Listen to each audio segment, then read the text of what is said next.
The new Unity CLI is now available, and I'm very excited to show you how to integrate it with your favorite AI agent, such as Codex or Claude. We'll cover everything from installing the Unity CLI and using commands to install Unity editors and modules, to setting up the Unity pipeline so that the CLI can communicate directly with Unity. We'll also create projects from available templates and finally build a fully minimalistic golf game using these tools entirely through Codex. This last part is going to be key because I'll show you exactly what your AI agent needs to understand to take full advantage of the new Unity CLI. All right, let's jump into my computer and start working on it. The first thing that we're gonna do is we're gonna install the Unity CLI by using this curl command. Once you do it, if you're using macOS, you have to basically execute source so that it can apply to the current session. Now, to look at the version that we just installed, you can do Unity and then -- version. You can also use the Unity upgrade command that is going to allow you to either check for the version that we have or upgrade the current version of the CLI. You can also look at the changelog, which I found very useful, specifically because it launched so recently. Now, when it comes to editors, normally we use the Unity Hub to install editors. This is something that for continuous integration, it's going to be very useful. Even for agentic workflows and any automation that you may need, you can also use the editors command to basically determine what editors are available to install them. You also have different formats that you can export to. In this case, I was using TSV, also JSON. Now, if you want to install the modules specifically to a version of Unity, you can also do that. In my case, I'm going to be installing 6000.5.6F1. You can also specify which modules you want to install. I want to install multiple modules, so Android, and then the Android SDK and NDK tools. And then you can also accept the EULA, and also basically CM means child modules are going to install automatically. Also, another thing that you can do, you can specify -I, and it's gonna tell you what editors are currently installed. You can also use the scaffolding feature, which is really cool because it'll walk you through the steps to basically to install your editor in a more friendly way. And then here you can see that I install a new version. I'm also going to use the scaffolding to install the modules. And it's really powerful when it comes to using CLIs because you don't have to go and open up a UI and then go through all of those steps that take more time. This is all fully parameterized, which means that we can automate it like I mentioned before. I also install iOS and also Vision OS just to give you an idea of how you can install different modules. Now I'm using the Unity Open, and then -H is gonna be basically to give you more information about the parameters. I'm gonna be opening Arcade Hoops MR, which is a game that I've been working on for about 2 months. So you can see here that it opened it up, and now what I'm gonna do is I'm gonna authenticate by using the auth operation. This is gonna allow me to basically authenticate on behalf of the Unity CLI as myself. You're going to be allowing that request on the browser, and now we have basically full access to Unity through the CLI. Then the next thing that is really helpful is there's something called a Unity pipeline. And this is what's going to allow you to communicate with Unity. It uses a local HTTP API to communicate with Unity. You can see when I run this command on this project, all the things that were installed, it tells you which version it was applied to. Also on the Unity side, you can see that we have this new inspector window that allow us to specify different options, such as the port number. We can stop and restart the actual server that is running within Unity to basically allow you to expose it through the pipeline so the Unity CLI and Unity can talk to each other. So now the next thing that we want to look at are going to be the Unity commands, and these are really, really powerful when it comes to using it for automation, for agentic workflows. There is a big variety of commands available. So what I'm gonna do is I'm gonna have Arcade Hoops on the right side, and then on the left side, I'm gonna have the Unity CLI. We're gonna be taking a screenshot. By using the Unity command screenshot, you can see that the screenshot got created. This is gonna be helpful not only for agentic workflows to understand more information, but also if you wanted just to use the CLI to get a screenshot created. So I'm gonna be opening a scene that I have in this project, which is called development_playground.unity. You basically specify Unity command open scene, passing the scene name. Then the cool thing with this is I can also interact with Unity, which means I can play the editor, I can stop the editor, and there are many more commands available for you. So now for the next command, we're going to be using the eval command. You're going to specify the project path and also the C# code that you want to execute. In this case, I want to apply a light theme. I also want to focus on the editor, so you can see that I can do that by using the CLI. I'm going to change it to dark, and I'm also going to focus the editor one more time so that I can see the changes that were made by the C# code. Now, what I want to do next is I want to show you how you can execute tests that you have in your project. In this case, I have a variety of tests that basically check to make sure that I can do a 3-pointer, that I can do a 2-pointer, that I can actually fail and not get it into the hoop, and that I didn't break anything in my code, right? So you can always run tests from the CLI as well. Now, what I'm going to do is I'm going to use the CLI to basically create a brand new project. This project is going to be a VR project.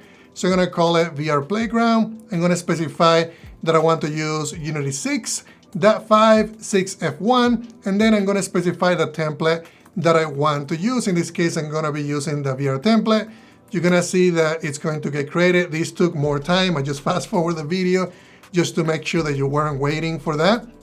And then I can also install the pipeline, right? Just like I did with the other project. So now what I'm going to do is I can also open the Unity project without saying open. By default, it's going to execute the command. And you can see here that we have a fully created project. Now, I want to show you how we can actually build this project by using the Unity CLI. So I have a builder class that basically is responsible for building the project. Normally, we could expose these and then basically execute it from Unity by using the GUI. In this case, I'm going to say, well, I want to build this project. I want to target Android, and I want to execute the builder.android build method, which is the method that you can see right here. And then I want to create an APK. So when you do that, it's going to go through the project, it's going to compile, and it's going to generate an APK, which I'm now going to be dragging and dropping into the MetaQuest Developer Hub to install it.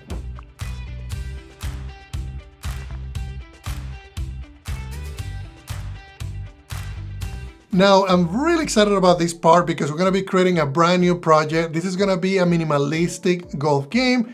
I'm going to be specifying what the Unity editor is going to be and also what the template is going to be. In my case, I want to use the URP template. It's called .urp-blank. And then I'm going to specify where I want to put this project. I'm also installing the pipeline just like I did with the other projects.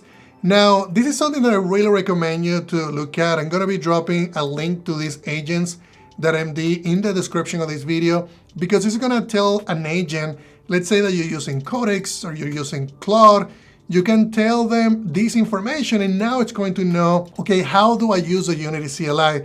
How do I find out what commands I have available? And you can see some of the lines in here that the agents are going to be able to understand now because I'm exposing what I want them to do to discover what's available with the Unity CLI. Now, in the past, I used Claude, and this time I'm going to be using Codex because I want to test it just to see how it works. But all you need to do is I'm going to be specifying, okay, where is the project that you are going to be interacting with? In this case, I'm saying, okay, minimalistic golf is going to be the project that I want. And then I'm going to specify what model I'm going to be using. In this case, it's going to be 5.6 Sol. I'm going to have a high effort, and I want to use fast speed. Now, I have a very lengthy prompt that I created for this game. This says, create a polished, minimalistic, 3D, isometric, miniature golf game in Unity using Kenny Mini Golf Kit. I'm also specifying what the parameters are, what I want the mechanics to be, and there's a lot of information in this prompt that I'm also going to be linking below so you guys can look at it in more detail. So let's go ahead and execute it, and it's going to go through the process of, right, like it's going to think about the criteria, the context that you're giving it. And I like Codex because it tells you what are some of the steps that it's going to run. This is something that is really helpful if you look at what commands were executed is using the Unity command, also the Unity command editor status to find out what's happening with the editor. So right away, I can determine that, yes, this is using my agents file because it's using some of the functionality that the Unity CLI exposes. So let's just give it a minute here to create everything. Obviously, I fast forward everything so you can see on the right side that is generating some of the different levels. I started with 3 levels and then I ended up adding additional ones. Now, this part, it's really cool because it's going to allow me to execute commands at runtime. That means if I create a build, I'm going to be able to execute C# code. So I created basically a game object called pipeline runtime. I'm also going to be adding a component called runtime pipeline manager. And that's going to be required if you want to send C# code whenever your application is running. So the next thing that I want to do is not only I want to add the runtime pipeline manager, but I also want to make sure that this is enabled in builds. So one cool thing is you can also set properties on different game objects, and this is how you do it. I'm going to be setting a property which is the enable in builds, and you can see that this is all done by the Unity CLI. You can see the checkbox on the right got enabled and it's working successfully. So now this is the project that got generated and I'm pretty proud of what it generated. I always wanted to create a minimalistic game, but everything in here looks great. We have a custom cursor, we have a beautiful UI, we have great interactions, and you can also see how it shakes as well when it hits some of the obstacles. There's also sound effects and music in here, so I'm pretty proud of what was created by using Codex. So one really cool feature that I want to show you though is I want to play this game by passing C# code.